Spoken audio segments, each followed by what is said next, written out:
Permítame presentarme, mi nombre es Cristian Córdoba, para que tengan una idea un poco más acerca de quién soy. Yo soy originario de Quito, Ecuador. ¿Algún ecuatoriano tal vez? Perfecto. Tengo barro entonces. Pues vine acá en el 99, pero antes conocí a la novia de toda mi vida cuando fue su quinceañera. Yo tenía 14 años y fui a su fiesta de 15 años y la conocí a ella, lo cual ya al tener hijas me pongo a pensar qué es lo que estaba pensando mi suegro al dejarla ir tan joven. Pero Dios me dio la bendición de poder casarme con esta hermosa mujer a quien amo y me puso a cargo del Ministerio de Mujeres en mi casa. Así que aprecio mucho sus oraciones. Yo sé que creo que Dios me estaba queriendo enseñar algo de paciencia. Él estaba en toque con mi aspecto como emocional y que estuve de terco que 4 veces estuve ahí mismo. Pero realmente bendecido, no lo cambio por nada. Como dice esa canción, sigo siendo el rey, así que no hay problema. Dios me sacó de un contexto en el cual vivía en Ecuador para llegar a conocerlo acá. Nací nuevamente en el 2005. En el 2005 pude conocer más de Él y descubrir mi don espiritual de enseñar. En el 2007 realmente Dios me quiso humillar en cierto sentido por el hecho de que cuando comencé a predicar, apenas era joven, me dieron unas oportunidades de enseñar. Me entró una especie de orgullo, decir, mira, suena bonito, tal vez el pastor. Y Dios fue tan humilde conmigo que me humilló por 7 años en enseñar al ministerio de jóvenes, donde no existe ninguna respuesta de los jóvenes. O sea, tú puedes predicar ni un amén ni nada, se parece que la pared. Y fue realmente muy bueno conmigo en eso. Al 2014 me dio la oportunidad de comenzar como pastor ejecutivo en una iglesia bilingüe. 2015 comencé mis estudios en el seminario de Phoenix, donde trabajo desde el 2018. Me gradué con una maestría en divinidad y estoy actualmente cursando un doctorado ministerial. Soy el director de estudios hispanos del seminario de Phoenix. Y para mí es un honor y un placer poder estar aquí con ustedes, enseñarles acerca de la palabra de Dios. Y mi pasión es que ustedes lleguen a glorificar a Dios en sus contextos, en sus vidas, en sus familias. Así que, ¿qué tal si vamos en oración en presencia de Él? Amén. Padre eterno, Señor, venimos delante de ti, reconociendo que tú eres el Dios que ha hablado desde el principio, el que inspiró a los profetas y a los apóstoles para darnos tu santa palabra. Gracias porque en tu amor nos has dado este tesoro divino para conocer tu carácter y vivir conforme a tu voluntad. Señor Jesucristo, Verbo eterno hecho carne, gracias porque tú eres la palabra viva que ilumina las páginas de las Escrituras. Te pedimos que hoy nos conduzcas a verte a ti en cada texto, para que nuestro corazón se rinda en obediencia y gratitud por la obra perfecta de la cruz y tu resurrección. Espíritu Santo, gracias porque fuiste tú quien inspiró a los autores humanos y eres tú quien hoy nos abre el entendimiento. Y te rogamos que nos guíes, nos ilumines y nos transformes mientras escudriñamos las Escrituras, para que no nos quedemos únicamente en la superficie, sino que seamos llevados a la profundidad de la verdad y la obediencia. Oh Dios, Trino y Santo, que en esta hora tu palabra sea lámpara a nuestros pies y luz nuestro camino. Te lo pedimos por gloria del Padre, en el nombre del Hijo y en el poder del Espíritu Santo. Y todos dicen, amén. Cuando fui invitado para este evento, estaba pensando y orando al respecto qué tipo de mensaje podría entregarles a ustedes.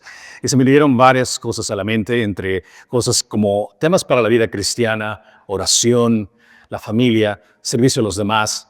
Y en sí estaba pensando el hecho de que estaría prácticamente trayéndoles un pez para que puedan ustedes servirse y disfrutar. Pero consideré el hecho de que, ¿qué mejor en vez de traerles un pez? Les enseño a ustedes a pescar, para que ustedes puedan alimentarse por su propia cuenta. Todo es vital que se encuentre en la palabra de Dios, pero muchas personas no saben cómo obtener la información de la palabra de Dios. Aprender a leer la Biblia no es un lujo únicamente para pastores y maestros. Cada uno de nosotros queremos tener esa oportunidad de aprender de ella. Es una necesidad para todo creyente. La manera en que entendemos las Escrituras te va a ayudar en la manera en cómo vas a desarrollarte en tu relación tanto matrimonial, en tu trabajo, como padre, como hijo. Y esto es lo que queremos aprender el día de hoy. ¿Cómo podemos profundizar en la palabra de Dios? Y debemos entender que la palabra de Dios cumple dos propósitos fundamentales, si podríamos resumirlos en dos áreas importantes. Una es el hecho de que conocer a Dios tal y como Él se ha revelado. No podemos amar y seguir a Dios si es que realmente no lo conocemos.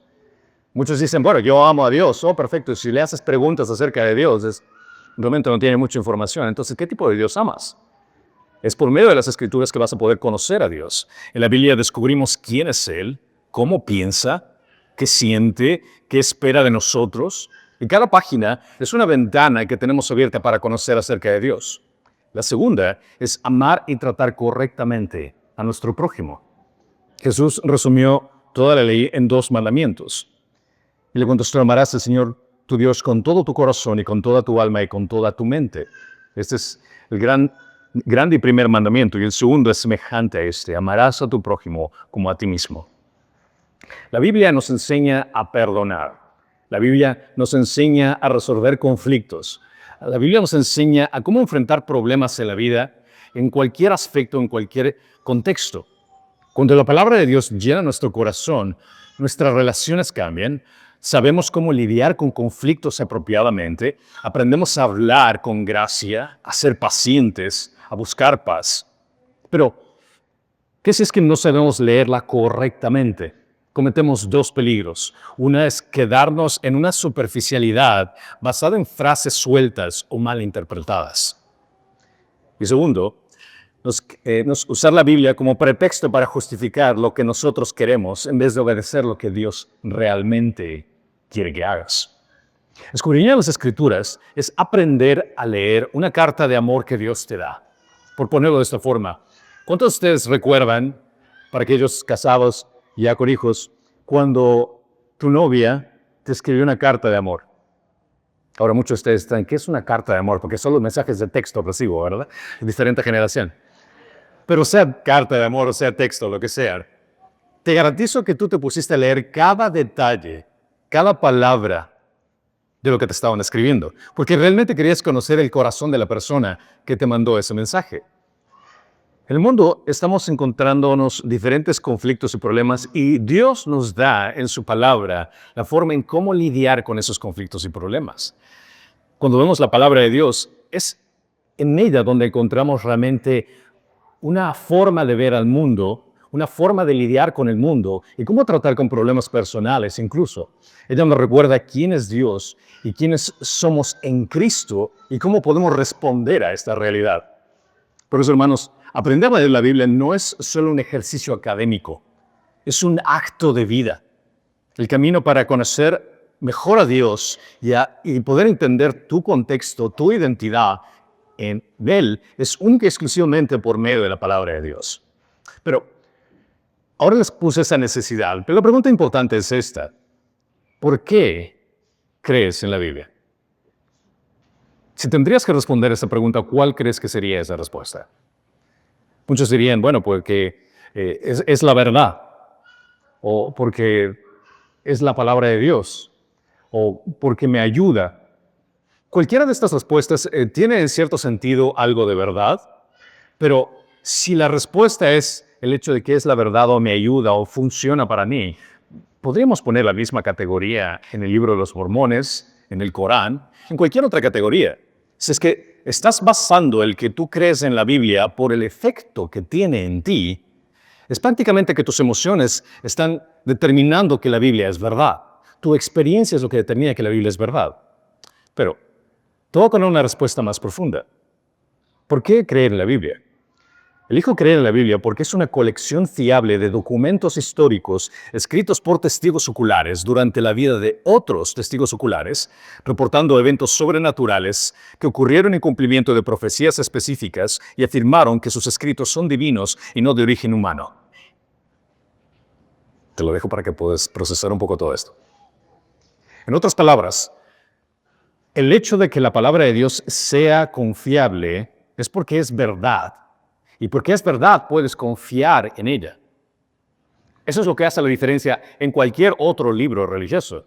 Y este concepto no es un concepto humano, es un concepto bíblico, ya que sale de 2 de Pedro, de 1 del 16.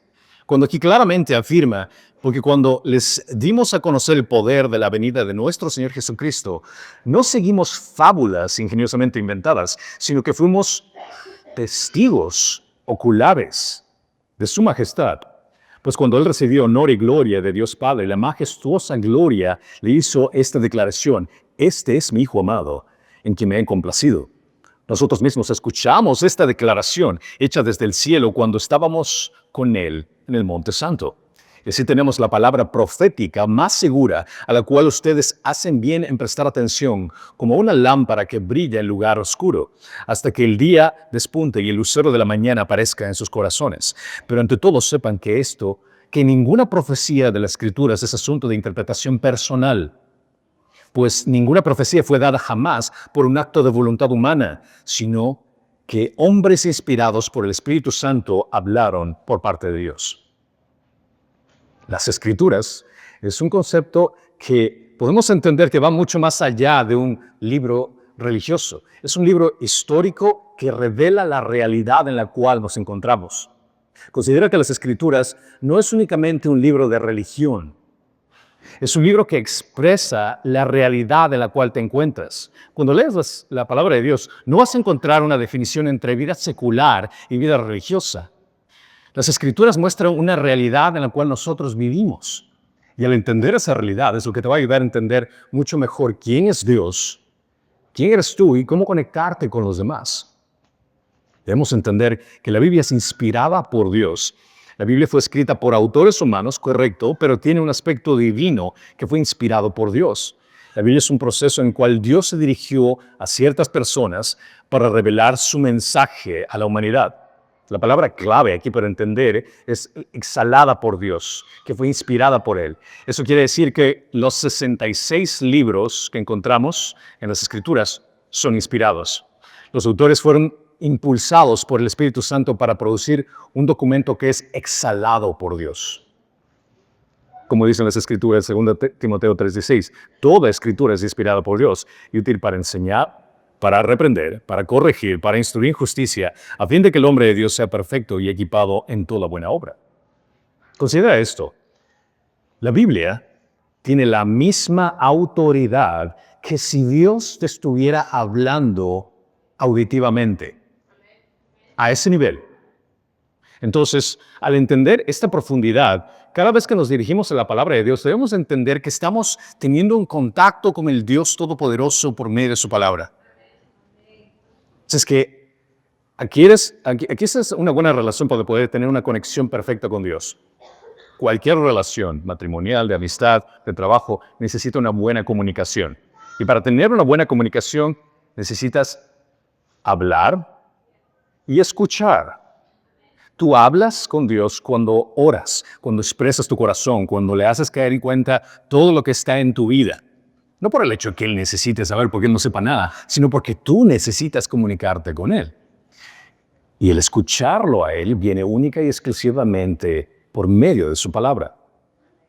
Ahora, si es que estás interesado en escuchar a Dios de una forma auditiva, solo lee la Biblia en voz alta. Eso es todo.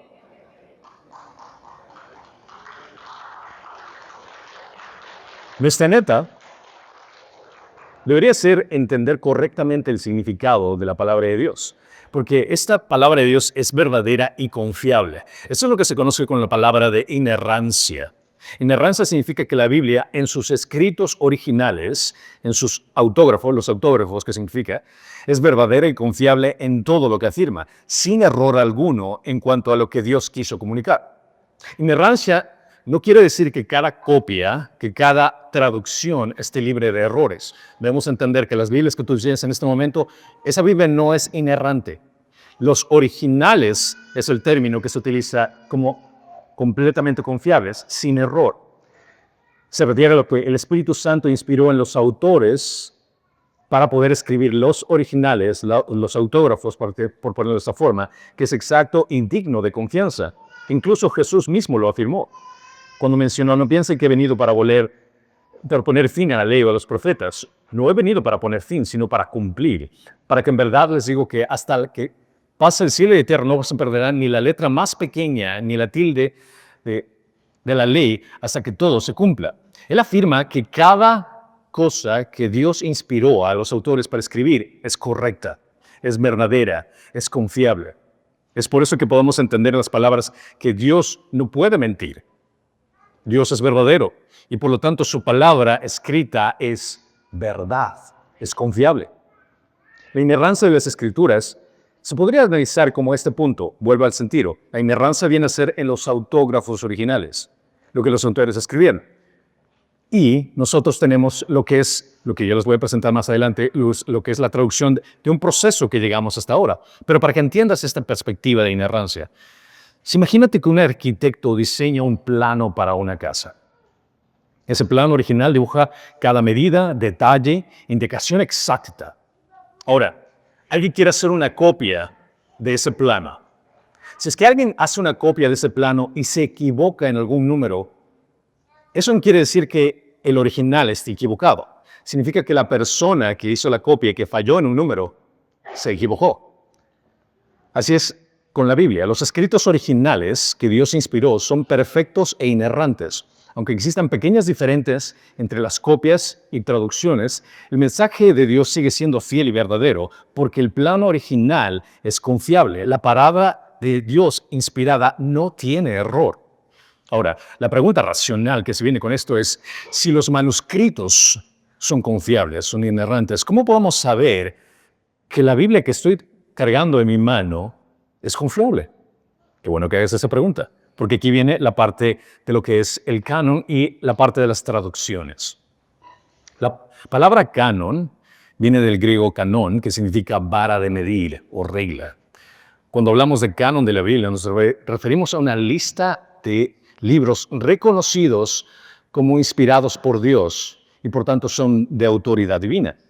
En el canon del Antiguo Testamento podemos entender que los 39 libros del Antiguo Testamento están establecidos como las escrituras autoritativas que los judíos incluso ya de por sí tenían. Y que nosotros como cristianos lo únicamente aceptamos eso como corrección. La iglesia primitiva aceptó los libros del canon judío, que son los mismos que los judíos están leyendo, nosotros creemos exactamente los mismos. Tenemos esa similitud. Ahora, existen ciertos libros, como conocidos los libros apócrifos, que son obras teológicas judías, que realmente no fueron aceptadas por los judíos dentro del Antiguo Testamento. No están al mismo nivel del canon.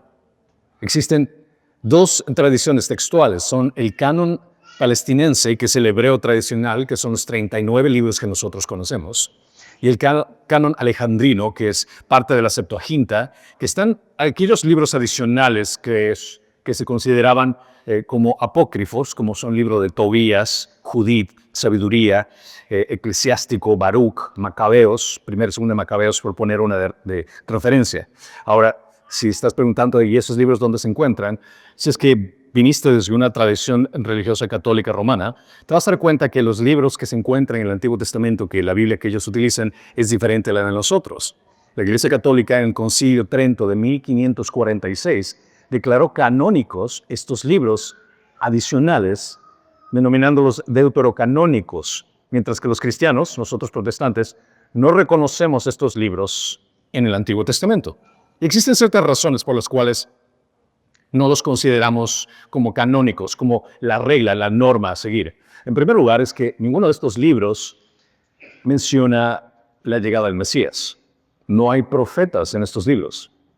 No hay ninguna referencia específica en los cuales ni Jesús ni los apóstoles hayan citado estos libros. Y ni siquiera los mismos judíos los consideran como canónicos. Entonces, por ende, estos libros realmente no tienen esa credibilidad como el resto del Antiguo Testamento.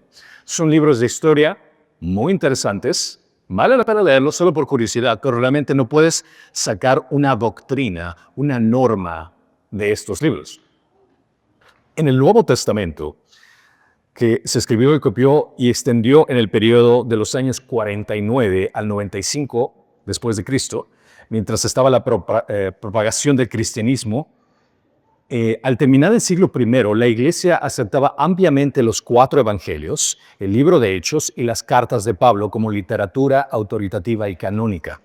Al comenzar el siglo II, la teología de la Iglesia estaba principalmente definida por los 4 evangelios y las cartas de Pablo. Los criterios que utilizaban las iglesias para reconocer los evangelios y reconocer las cartas era específicamente basado en la paternidad literaria. ¿Qué quiere decir esto? La paternidad literaria significa ¿quién fue la que escribió? ¿Ok? Mateo. ¿Quién es Mateo? ¿Y por qué debemos de creer? Mateo fue uno de los apóstoles. Oh, ok, perfecto. Él fue testigo ocular. Por ende, podemos confiar en lo que él escribió. Marcos. Bueno, Marcos no fue un apóstol, pero él fue un discípulo de Pedro. Pedro fue un apóstol y fue un testigo ocular. Por ende, recibió la información de Pedro y ende podemos confiar. Lucas fue un historiador que se conectó con cada una de las personas que se encontraban dentro del contexto de lo que habla acerca de Jesús. Y Juan, otro de los apóstoles, podemos confiar en él. Podemos ver que entonces el aspecto de la paternidad literaria implicaba que la iglesia puede confiar siempre y cuando supieran quién fue el que escribió, para saber si realmente viene de un origen que es fidedigno. La amplitud y la aceptación también era otra validez. Es el hecho de que los evangelios, las cartas se repartían y cuando las iglesias las leían, validaban que esto viene y es auténtico. Por ende, podemos confiar en ellos. Y otro aspecto importante, su conformidad con la tradición del evangelio. Esta información hablaba del evangelio, apoyaba el evangelio, reforzaba el evangelio. Por ende, eran libros que podíamos confiar. Durante el siglo II y III aparecieron otros libros de literatura cristiana, escritos apócrifos que circulaban, como el Evangelio de Tomás, el Evangelio de Judas, pero no fueron aceptados por la iglesia debido a su autoridad dudosa y conteniendo información heterodoxa. ¿Qué quiere decir eso? Información que va en contra de lo que la palabra de Dios está diciendo. El canon del Nuevo Testamento se estabilizó alrededor del siglo IV y los escritos apócrifos recibidos por la iglesia apócrifos fueron excluidos. El archivo oficial, por ponerlo de esta forma, y el canon fue ya establecido y los libros apócrifos realmente no son considerados para poder sacar doctrina importante. Si pudiera ponerlo de esta forma, imagínate un libro de leyes donde habla acerca de términos legales, un documento oficial que define ciertas normas y regulaciones, constituciones, contratos legales. Y los libros apócrifos serían más o menos como esas notitas que se ponen en ese libro, donde te puede dar cierto tipo de información, pero realmente, ¿qué prefieres leer? ¿El libro que está en la información correcta impresa o las notitas que alguien más pone de comentario? Esa sería una forma de poder entender qué son los libros apócrifos. Podrían ser interesantes, pero realmente no tienen una fuerza de autoridad legal ni autoridad con respecto a doctrina. Del mismo modo, el canon bíblico son documentos autorizados, 66 libros inspirados y aceptados formalmente. Los libros apócrifos son esos escritos que han circulado y algunos tienen un contenido interesante o edificante, pero otros realmente van en contra de lo que habla acerca de quién es Jesús y qué fue lo que hizo. Pero, ¿por qué es importante el canon para nosotros? ¿Qué tiene que ver la relevancia del canon para nosotros? Una es el hecho que define los libros que son palabra de Dios y cuáles no lo son. Nos protege de escritos falsos y heréticos como los evangelios gnósticos. Asegura que no agreguemos ni quitemos la palabra de Dios revelada. Recuerden, en Apocalipsis 22:18, Juan puso esta aclaración, que cualquiera que añada o quita la palabra de lo que se encuentra aquí serán considerados como una condenación. Otro es el hecho de que nos da la confianza en nuestra Biblia. Saber que el canon fue reconocido bajo la guía del Espíritu Santo y con ciertos criterios sólidos, esa autoridad apostólica, la aceptación de la iglesia primitiva, la coherencia doctrinal, fortalece nuestra fe. Y vale la pena aclarar este punto. El canon, el reconocimiento del canon fue algo que Dios ha establecido. Esto es algo que siempre me gusta hacer referencia, porque muchas veces, por ejemplo, la Iglesia Católica Romana tiende a decir, nosotros les dimos el canon, nosotros les dimos la Biblia. Ahora, entiendo por qué lo quieren decir de esa forma, pero eso es una aberración. ¿Quién nos dio la Biblia? Dios. Dios nos dio la Biblia. Nosotros, como iglesia, al principio, por ponerlo de esa forma, reconocimos lo que Dios ya había establecido. Es nuestra autoridad suprema en la palabra de Dios. El canon nos recuerda que solo la escritura inspirada es la norma de fe y práctica. La tradición, los escritos devocionales o opiniones humanas pueden ser útiles, pero solo la Biblia es la vara de medir nuestra doctrina y conducta. Cuando tú escuches algo, una opinión de un pastor, una enseñanza de cualquier cosa, es por eso que necesitas la Biblia, para abrir la Biblia y poder esa vara de medir comparar con lo que estás escuchando. Es por eso que cuando vas a la iglesia, debes de traer tu Biblia y escuchar y poder comparar, y si es que tiene sentido con lo que mencionan las Escrituras. Porque no importa la elocuencia del pastor, no importa la elocuencia de la persona que te está enseñando, ¿qué es lo que dice la palabra de Dios? Es la autoridad suprema. Nos muestra la fidelidad de Dios en preservar su palabra.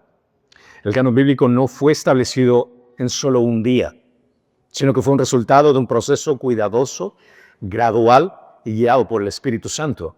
En el Antiguo Testamento, la fijación del canon ocurrió en un periodo de transición, que la época judía, que después se estableció por medio también del cristianismo, se consolidó en el primer siglo. Y en el Nuevo Testamento, aunque los cristianos leían ya los libros circulados en el primer siglo, formalmente los 27 libros del Nuevo Testamento fueron en el siglo IV y V consolidados en el listado oficial por Atanasio en el año 367 y Hipona 393 y Cartago 397. Esta información te digo no solamente por información histórica, te estoy reforzando el por qué la palabra de Dios es confiable. Esta sesión es específicamente para entender el por qué. Todo lo que vas a entender aquí es el por qué puedes confiar en la palabra de Dios. En la siguiente sesión, en la tarde, vamos a enseñarles específicamente a cómo leer apropiadamente, a cómo poder entender los pasajes de las Escrituras de una forma en que incluso los pastores deberían de hacer. Hoy podemos tener la certeza de lo que tenemos en nuestras manos es la revelación que Dios quiso darnos. Pero para que entiendas cómo se da este proceso, desde Dios hasta lo que tienes en tu mano, viene a ser de esta forma. Dios es el autor divino. El autor divino se comunica con autores humanos. Cada uno de estos autores humanos tiene personalidad, está en diferentes contextos, en diferentes situaciones y utiliza su personalidad para escribir las Escrituras. Dentro de esto se da lo que se conoce como los manuscritos. Los autores escriben en detalle lo que Dios está inspirándoles y en esto llega todo este contexto, significa lo que es la parte de inspiración. Todo este proceso de inspiración, autor, divino, humano y el texto original. Esto es donde Dios está involucrado con los seres humanos. Después de este proceso, se da lo que es las copias. Considera, los autógrafos vienen a ser el texto original de las Escrituras. Esta es la parte inerrante, no tiene error. Después se dan que estas copias se dan a diferentes iglesias. Y no es como la idea que muchas veces la gente tiene, como que, bueno, la Biblia no es confiable porque se ha hecho copia de copia de copia de copia. No, espérate un rato. Esto no es un proceso de teléfono dañado. No es un proceso de que se hace una copia de una copia, sino que son miles de copias que se han dado del texto original y que se han dado incluso en referencia con otras personas que han escrito haciendo referencia a los escritos. Por ende, lo que vas a encontrar en las Escrituras viene a ser una conexión práctica de una recopilación de todas estas copias que afirman cuál es el original. ¿Se acuerdan el ejemplo del plano del arquitecto? Pongámoslo de ejemplo de esta forma. El arquitecto crea un plano y ese plano tiene información específica. Cada uno de ustedes hace una copia de ese plano. El plano, por X o Y razón, se pierde. Pero tenemos varias copias entre ustedes que hicieron esa copia de ese plano. Lo que se hace específicamente en lo que se conoce como crítica textual es que se recopila todas esas copias y se compara una con otra. Se compara una con otra y así se obtiene el documento original. Si digamos que 10 de ustedes tienen la anchura del edificio correcta y 2 de ustedes tienen incorrecta, entonces ya podemos saber cuál es la que está inclinándose para lo que fue escrito en el original. De la misma forma podría ser como un ejemplo con el hacer la copia de una receta de cocina. Cuando haces una copia de la receta de cocina y tienes la original y se hicieron varias copias y se perdió la original, lo único que tienes que hacer es buscar todas las copias y comparar todas estas copias para saber y llegar a la receta original. Ahora, Este es un proceso bastante tedioso porque todas las copias están hechas en hebreo, en griego, y hay personas que realmente respeto muchísimo, que han sido mis profesores, que no les envidio para nada su trabajo, porque es un trabajo sumamente complicado. Tienen que leer manuscritos que son en un idioma diferente, difícil de entender, en griego, en hebreo, y de ahí hacer todo un proceso para poder obtener, ok, basado en comparar todos estos, vamos a llegar a lo que se conoce a ese proceso de transmisión del manuscrito a lo que vamos a tener específicamente en lo que es la traducción, que es la crítica textual, donde allí todo este proceso está en hebreo, en arameo y en griego. De ahí es donde viene la traducción al español, y donde viene específicamente a lo que tú tienes en la mano. Este es el recorrido de la palabra de Dios para nosotros, y es por eso que es confiado. Nosotros podemos saber que los escritos que fueron en los autógrafos son confiables, y las únicas diferencias que vas a encontrar con respecto a lo que tú tienes en la Biblia, a los escritos originales, obviamente, aparte de que es un idioma diferente, van a ser tal vez gramáticamente cómo está estructurada la oración, pero jamás en temas doctrinales que sean diferentes. Todos son iguales, todo viene a ser lo mismo. Y cada vez que se da un descubrimiento de manuscritos, de copias que se encuentran y se comprueba con lo que tenemos hoy, garantiza que sigue siendo igual, sigue siendo lo mismo, sigue siendo confiable. La autoridad divina y la humana en la Biblia, así como la importancia de la crítica textual y traducción bíblica, todo eso es un proceso que ha pasado para que nosotros crucemos con la palabra de Dios en nuestras manos. La Biblia es obra tanto de Dios como de autores humanos. Autores humanos, obviamente, porque Dios inspiró a esos humanos para escribirlos. Dios trabajó a través de diferentes autores humanos, en diferentes trasfondos, personalidades, contextos, para nosotros creer. Entonces, bueno, esta es forma para poder también que comprendas el por qué nosotros podemos creer en la palabra de Dios. Imagínate que voy a tomar 40 personas de ustedes, al azar, y les digo, quiero que escriban acerca de un personaje. Y vamos a hacerlo de una forma más lujosa. Quiero que inventen un personaje de caricatura. Okay. Por cierto, ustedes 40 no se pueden conversar entre ustedes. Tienen que irse en diferentes partes de este campo para poder escribirlo y regresan con una descripción de ese personaje, una descripción de dónde se da la idea de ese personaje, y nos vamos a sentar y vamos a comparar acerca de que si es que ese personaje que les voy a dar solo un nombre para ese personaje es el mismo. ¿Ustedes creen que vamos a estar en la misma página? Cada uno va a tener una idea completamente diferente acerca de ese personaje. Y vamos a comparar y digo, no, o sea, no se asimila en lo más mínimo a este personaje. Consideren esto. La palabra de Dios fue escrita por alrededor de 40 autores en un periodo de 1500 años. En el ejemplo que les di aquí ahorita, estamos en el mismo día y en el mismo campamento. La Biblia fue escrita en un periodo de 1500 años por 40 autores en diferentes épocas.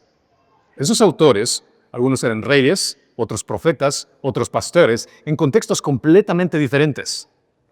Y todos escriben, considera esto, en 3 idiomas diferentes. Aquí por lo menos estaríamos haciendo en español. Arameo, griego y hebreo. En 3 continentes diferentes.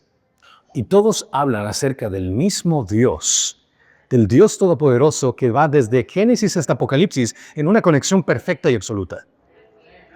Ahora, con el ejemplo que les di, práctico que nosotros haríamos aquí, sería imposible para nosotros, por más de que estemos en el mismo lugar, por más de que tengamos el mismo idioma, por más de que tengamos la misma cultura, tratar de llegar al mismo personaje. La Biblia es por eso que resalta por sobre cualquier libro de religión, sobre cualquier libro histórico, y por eso es tan confiable. Ahora, cuando entendemos esa importancia y la profundidad de que la palabra de Dios es única, que es inigualable, ahora vamos a ver cómo podemos leerla. Y para leerla, obviamente, vas a tener que leerla en un contexto donde sea tu idioma, en español. Para leerla en español, obviamente vas a necesitar una traducción. La elección de una traducción de la Biblia puede ser un poquito complicado, ya que debido a la gran cantidad de opciones disponibles en el mercado. Vas a encontrarte la Biblia para los hombres, la Biblia para las mujeres, la Biblia para los niños, la Biblia para los ancianos, diferente tipo de Biblia. Pero considera esto, el diferencia viene a ser en la editorial que pone cierto tipo de énfasis para que un niño pueda entender, para que un adulto pueda entender, para que un pastor pueda entender. Pero en sí las escrituras vienen a ser lo mismo. La importancia de distinguir entre la traducción del texto es importante para que incluso comprendamos qué es lo que tenemos en la mano. Las características de presentación de nota de estudio, reflexiones devocionales, realmente eso es algo que puedes comprar en cualquier Biblia. Pero vamos a enfocarnos específicamente en lo que dicen las Escrituras y lo que es el trabajo de la traducción de lo que es de griego y a hebreo. Por ponerles de esta forma, cuando hablamos en inglés la palabra amor viene a ser love. Y uno diría, I love my wife. I love tacos. I love my dog. Espero que no al mismo nivel, por cierto. En español por lo menos tenemos te amo y te quiero. Ahora, si estás en una relación con un novio, con una novia, y te dice te amo, así como que, wow, te sientes la persona más afortunada del mundo. Pero si te dice te quiero, así como que, te bajoneas, porque el nivel es diferente. ¿Correcto? Para que te des cuenta, en griego existen 7 palabras diferentes para la palabra amor. Y cada una tiene un contexto diferente, un significado completamente diferente, en el sentido de que, por ejemplo, ágape es un amor que va mucho más allá, es un amor sacrificial, es el amor de Dios para con nosotros, es un amor que busca el bienestar de la otra persona sin esperar nada a cambio. Eso es un amor ágape. El amor eros es un amor que se da entre un hombre y una mujer en una relación matrimonial. Eros. El amor filia es un amor que se da entre amigos. Es un amor que le dices a tu buen amigo, hey, tú eres mi amigo, yo te fileo, eres mi amigo. Tragma es un amor de compromiso duradero. Storge es otra palabra de amor porque se refiere de padres a hijos. Filauta es un amor propio. Xenia es un amor de un amigo o un conocido. Ahora, ¿por qué hago esta referencia? Es para que te des cuenta de la profundidad que tiene la palabra de Dios, que lamentablemente en la traducción se pierden ciertos detalles. Y no puedes ver la profundidad de lo que Dios está hablando en un idioma diferente. Para hacerlo simple, solo cuando hablas inglés en español, hay ciertas cosas que no se traducen. Ciertas cosas que no podrías decirlo de la misma forma. Tratas de buscar un equivalente para poder tener la idea de lo que estás hablando. Mira las escrituras, por ejemplo, este pasaje. Muchos ustedes han leído este pasaje que habla acerca cuando Jesús, después de la resurrección, está hablando con Pedro. Si es que tú lees este pasaje en cualquier Biblia en inglés, vas a encontrarte que es la misma palabra que se utiliza en inglés, pero aquí en español por lo menos hace una distinción. Cuando dice, entonces, cuando había acabado de desayunar, Jesús dijo, Simón Pedro, le dijo a Simón Pedro, Simón, hijo de Juan, ¿me amas más que estos? En inglés obviamente le dice, do you love me more than this? Pedro le dice, sí, Señor, tú sabes que te quiero. En inglés dice, yes, Lord, you know that I love you. ¿Okay? Jesús le dijo, pacienta mis corderos. Y volvió a decirle por segunda vez, Simón, hijo de Juan, ¿me amas? Pero dijo, sí, Señor, tú sabes que te quiero. Jesús le dijo, pastorea mis ovejas. Le dijo por tercera vez, Simón, hijo de Juan, ¿me quieres? Pero se entristeció porque la tercera vez dijo, ¿me quieres? Considera que si es que voy a utilizar las palabras en griego, vendrían a ser estas. Cuando Jesús le dice, Pedro, tú me agape, tú me agapes. Es decir, me amas con un amor mucho más allá, un amor sacrificial. Y Pedro le responde, Señor, tú sabes que yo te fileo. Fileo es un amor de amigos nada más. Le vuelve a hacer esa pregunta por segunda vez, Pedro, tú me agapes. Pedro le responde, Señor, tú sabes que yo te fileo. Por tercera vez, en esta ocasión, ahora Jesús le dice, Pedro, tú me fileas. ¿Entiendes ahora la profundidad de lo que es aquí? Que se pierde en una traducción en español, donde te no puedes darte cuenta de ese tipo de cosas. Ahora, hay muchas cosas que lamentablemente no vas a poder captar a profundidad en el idioma original. ¿Por qué? Porque lamentablemente, tal vez no sepas griego y hebreo. Si realmente quieres conocer la palabra de Dios a profundidad, a leer griego y hebreo te va a ayudar a conocer más a detalle, pero muchos de nosotros no estamos en esas características, en esos niveles.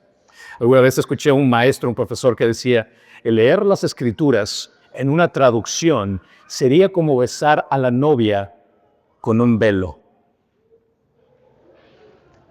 Estás con la persona, puedes ver a la persona, pero no, hay ciertas cosas que se pierden aquí. Entonces, si es que la situación es que no podemos leer griego y hebreo, la traducción que tenemos, ¿cómo podemos saber cuál es la traducción más apropiada? Déjame darte este gráfico que te va a ayudar muchísimo. El acercamiento a la traducción de las escrituras, en el proceso de traducción, es más complejo que de lo que tú puedes pensar. Porque al utilizar, por ejemplo, las palabras en griego y en hebreo, y al buscar una palabra en español, muchas veces existen traducciones que varían de acuerdo a la necesidad.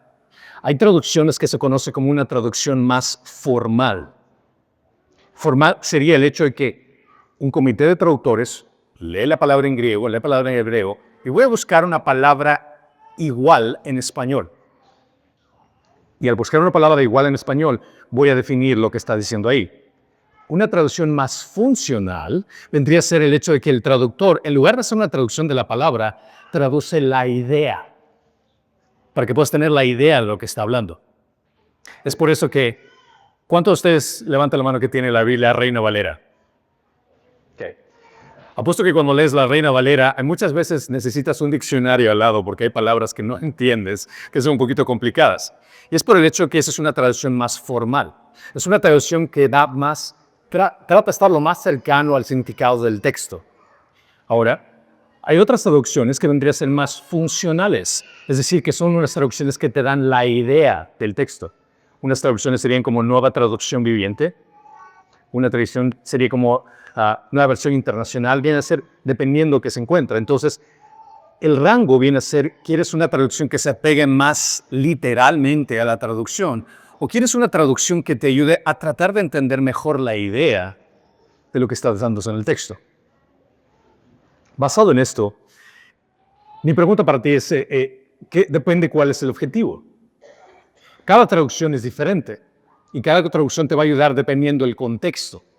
Cada idioma es distinto en otros términos, en significados, en palabras, y traducir no es un proceso simple ni mecánico. Se trata de encajar las palabras o equivalentes lo más pronto posible.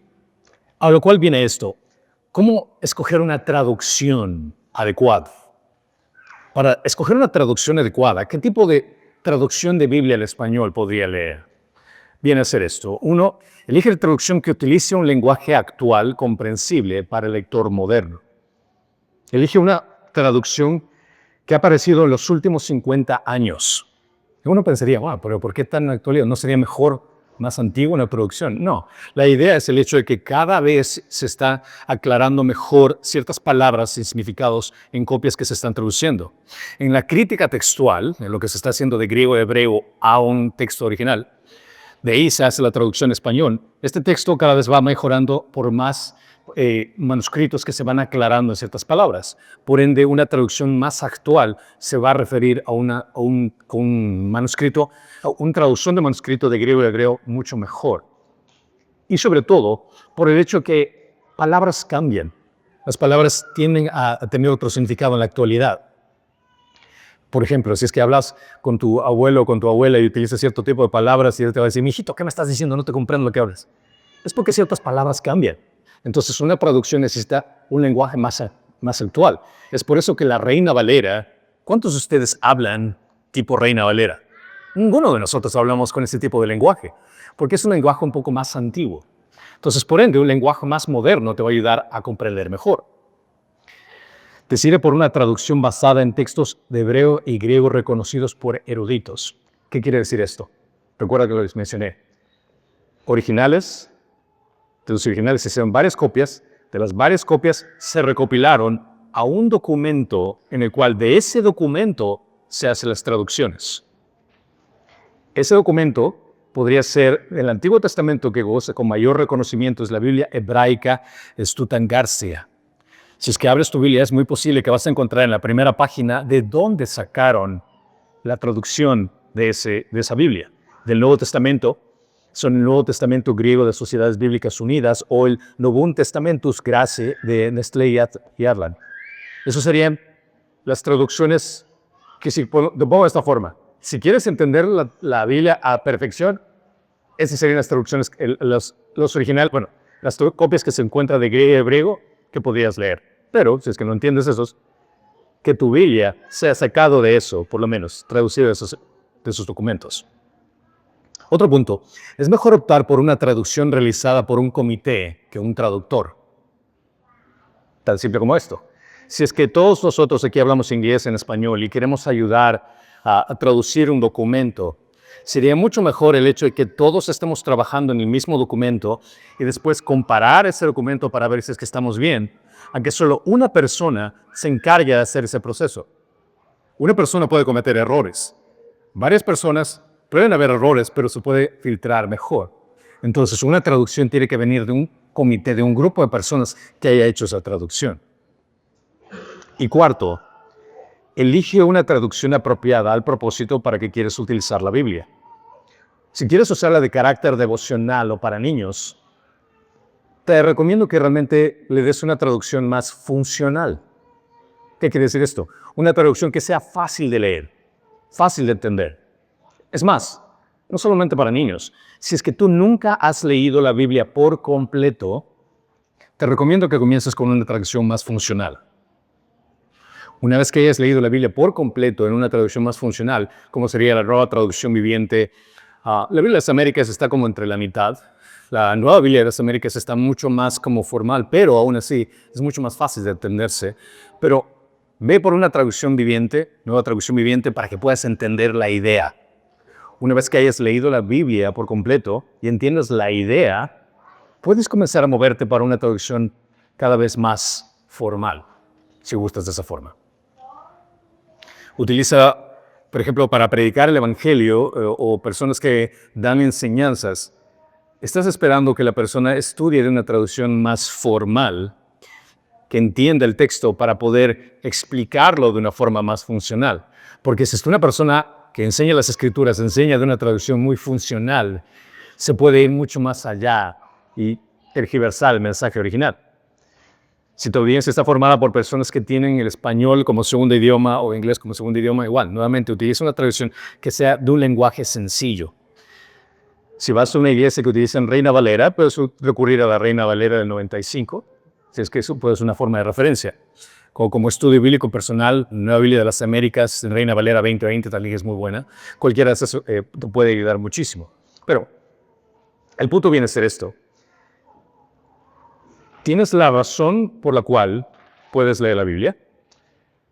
Te he dado el contexto de dónde viene la Biblia para que puedas confiar en ella. Te he dado las traducciones para que puedas ser cuál es más sencilla de leer, para que puedas utilizarla fácilmente. Y lo que hemos visto hasta hoy viene a ser es el hecho de que la palabra de Dios es algo en que puedes confiar. Es inspirada, inerrante, confiable. Y si nos lleva esto a una pregunta práctica, si la Biblia es realmente la palabra de Dios, ¿cómo vas a relacionarte con ella esta semana? ¿Cómo vas a relacionarte con el resto de tu vida? Te pregunto esto. ¿Cuántos de ustedes creen en la palabra de Dios? Levanta la mano. Okay.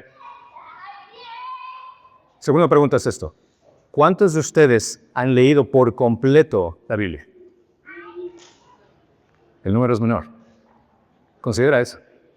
Si realmente crees en la palabra de Dios, ¿por qué no la has leído? La respuesta puede ser en varias situaciones. Es el hecho de que no sepas cómo leerla, o es muy abrumante el hecho de que abres la Biblia y no sabes cómo. Me he topado con personas que abren la Biblia, bueno, voy a ver qué es lo que Dios tiene para mí el día de hoy. Abre la Biblia y dice que Judas se va a ahorcar. No, eso es forma. A ver, otra vez abre la Biblia, y abre el tema de la circuncisión. No, eso tampoco es para mí. La Biblia no es un libro de cocina que tú abras donde caiga el dedo y puedas leerla. No se lee así. Lamentablemente muchas personas no saben por dónde iniciar. Muchas veces comienzan con Génesis y Génesis es fabuloso, es interesante la información, creación y todo. Llegan a Éxodo, sigue todavía con la narración interesante. Levíticos, como que, ahí sí parece que estás comiendo de carbón, como que, no comprendo.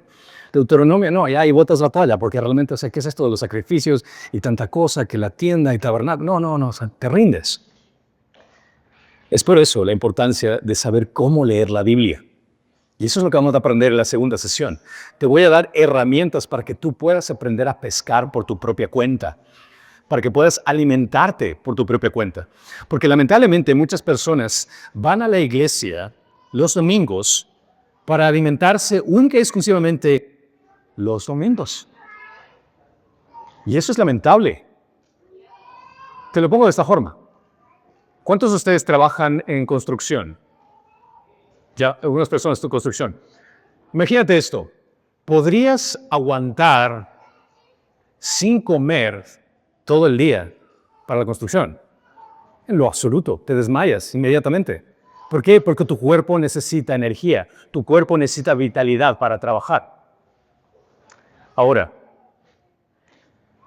si es que te digo, ¿podrías solo comer una vez a la semana para que te aguante todo el día? Toda la semana, quiero decir. Tampoco lo harías. Tristemente, muchos de nosotros hacemos eso, en sentido espiritual.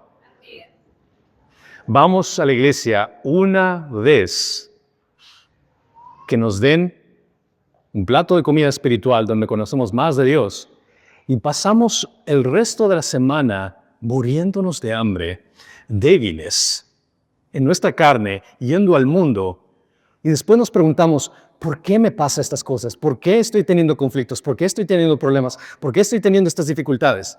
La respuesta es simple. Porque eres débil, espiritualmente no puedes lidiar con las cosas, y porque no te has alimentado todos los días. No puedes esperar única y exclusivamente una vez a la semana para poder aguantar el resto de la semana. Porque recuerda que nuestra vida aquí no es únicamente física, nuestra batalla es espiritual. Y si es que no te alimentas espiritualmente de la palabra de Dios, créeme que no vas a aguantar. No vas a poder rendir apropiadamente. Vas a caer en tentación fácilmente. ¿Por qué? Porque estás débil. Pero si sabes leer apropiadamente las Escrituras, si sabes sacar el alimento apropiado, sabes tú mismo cocinar, por ponerlo de esa forma, te vas a hacer un filete todos los días, vas a alimentarte con platillos exquisitos cada momento, que todo el tiempo vas a querer profundizar más en las Escrituras. Es por eso que las Escrituras tienen que leerse con reverencia. No se trata de abrir la Biblia como cualquier libro, como que si busques frases bonitas para motivarte. Cada vez que abras la Biblia, recuerda que estás hablando con el Dios vivo, que te está refiriéndose con su amor, te está dirigiendo cómo tienes de vivir. Así como mencioné anteriormente, no leerías una carta de esa novia, a la ligera. Dios, el creador del universo, se está comunicando contigo. No vas a tratarlo como cualquier cosa. Interpreta con responsabilidad. Evita esos peligros mencionados de usar la Biblia como un amuleto o como un pretexto. Haz el esfuerzo de preguntarte qué es lo que Dios quiere decir aquí. Si amas a tu prójimo, por decirlo de esa forma, cuando lees eso, ¿qué quiere decir? ¿Cómo puedo amar a mi prójimo? ¿Cómo puedo amar a mi esposo? ¿Cómo puedo amar a mi esposa? ¿Cómo puedo ser un buen padre? Aplícala con obediencia. No basta con acumular información. La palabra de Dios fue para transformar nuestras vidas, para hacer algo al respecto. No se trata únicamente de llenarnos la cabeza de información teológica, sino de ponerla en práctica y ser los pies y las manos de Cristo a un mundo que necesita saber de Él. Es por eso que Santiago menciona, sean hacedores de la palabra y no solamente oidores que se engañen a sí mismos. No se trata únicamente de escuchar la palabra de Dios. Se trata de estudiar, escudriñar, aprender la palabra de Dios para poder obedecer su palabra. Y podemos confiar en su seguridad. Muchas personas dudan. Dicen que será la Biblia que tengo en mis manos es confiable. Ahora ya lo saben. Hemos aprendido del canon, inerrancia, traducción, y esto nos asegura que lo que tenemos en la mano es realmente confiable. Eso significa que puedes abrir tu Biblia cada día con plena certeza de que no es palabra humana, sino es la voz del Padre Celestial que quiere comunicarse contigo, quiere presentarse ante ti. Hemos afirmado con claridad que la Biblia nos da esa seguridad, esa verdad. Pero aquí está el desafío. Muchos cristianos confiesan que aunque saben que la Biblia es la palabra de Dios, cuando la leen, no sienten ese gozo. Algunos hasta llegan a pensar que es aburrida. La verdad, hermanos, es que la Biblia no es aburrida. Lo que sucede es que muchos de nosotros no sabemos leerla. Y ese es el problema. Te lo voy a poner en este sentido. Es como un niño cuando recibe un hermoso instrumento musical. Imagínate que a un niño le das un violín. El niño toma, comienza a sonar y suena horrible realmente. O sea, no tiene ese tono, esa música agradable que pensarías como un violín. Pero si es que este niño comienza a saber cómo utilizarlo, a practicarlo, utilizar perfectamente, a utilizar los tonos adecuados, vas a darte cuenta que esa persona va a crecer, pero es una persona que realmente entiende cómo tocar y van a salir una melodía fabulosa de lo que sale de ahí. ¿Cuántos de ustedes han escuchado una alabanza con violín o una persona tocando un violín? Es fabuloso, es increíble. Ahora, pero eso toma tiempo, toma ejercicio, toma el hecho de que te pongas de tu parte a practicar, a entender cómo hacerle. Así es como lees la Biblia cuando utilizamos las herramientas apropiadas para aprender a leerla.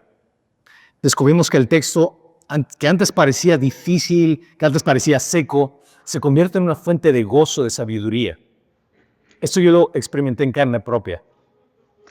Hace 3 años y medio comencé en un ministerio hispano, enseñando en una iglesia, y me vino al corazón, quiero enseñar un libro. Y comencé con el libro de Mateo. Y el pensar el libro de Mateo tiene 28 capítulos, van a ser 28 semanas que voy a enseñar el libro de Mateo, así que va a estar todo bien. Pero cuando comencé el capítulo 1, me di cuenta, no le haría justicia al enseñar solo el capítulo 1, solo por sí. En el libro de Mateo, capítulo 1, existen 2 temas importantes que debo considerar. Capítulo 2, también hay varios temas que debo de considerar. Bueno, déjame decirte que después de 134 enseñanzas, que me tomó como alrededor de 3 años y medio, terminé el libro de Mateo.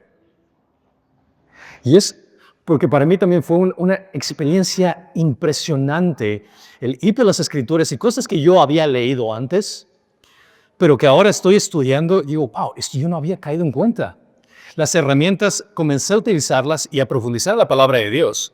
Y realmente descubrí ciertas joyas en la palabra de Dios que antes había pasado por alto. Y en cada paso confirmé algo maravilloso.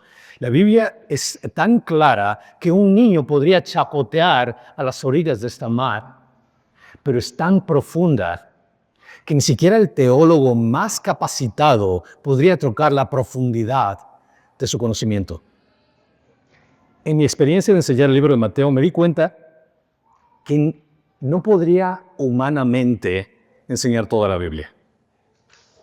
Me tomaría décadas y décadas para poder enseñar la Biblia a profundidad. Y me parte el corazón cuando he escuchado no solo personas, sino pastores que dicen, no sé qué enseñar este domingo. Se me explota la cabeza de pensar, ¿cómo que no sabes qué enseñar este domingo? Si sabes que la Biblia es Dios comunicándose contigo y aquella persona que dice eso, lo único que revela es su ignorancia en cómo leerla, en cómo estudiarla. Por eso es que para la próxima enseñanza hablaremos de cómo leer la Biblia apropiadamente. Créeme que cuando regreses y aprendas la siguiente sesión, vas a tener tu caña de pescar, tu equipo completo para que tú puedas no solo pescar, sino prepararte tus propios filetes o comida, lo que tú quieras hacer de la palabra de Dios. Vas a aprender a cómo observar el texto con cuidado, a interpretar su verdadero sentido, a aplicar la verdad en tu vida. De esta manera, no nos quedaremos a nivel superficial, sino aprenderemos a escudriñar las Escrituras como verdaderos discípulos, obedientes y hambrientos de Dios. Hermanos, espero que se preparen porque lo que viene no es teoría fría, son claves prácticas que abrirán el cofre de tesoros para la palabra de Dios, para que ustedes puedan ir mucho más allá de lo que han estado. Créeme que la experiencia de que todo lo que vas a aprender y es prácticamente lo más breve que voy a poder dártelo, es para que tú puedas estudiar la palabra de Dios y alimentarte diariamente. Y si lo haces apropiadamente, créeme que lo pongo en sentido. Vas a pasar más tiempo con tu Biblia que con tu teléfono. Y ese sí sería un reto, ¿verdad? Para algunos de nosotros. Y ese es el punto. Espero que esto les haya servido. También si es que tienen preguntas y respuestas, pueden encontrarme. Les daré cualquier tipo de respuestas en las preguntas que tengan. Ahí, encantado en ayudarles. También en la siguiente sesión voy a tener una oportunidad para que puedan hacer preguntas de ciertos detalles. Pero mi interés es este. Es el hecho de que ustedes aprendan a ir ante Dios por medio de su palabra y puedan profundizar en la hermosura que es de conocer al Dios Todopoderoso. Amén. Oremos. Padre Celestial, Señor, gracias porque hoy me recordado que tu palabra es viva, inspirada por ti y totalmente confiable.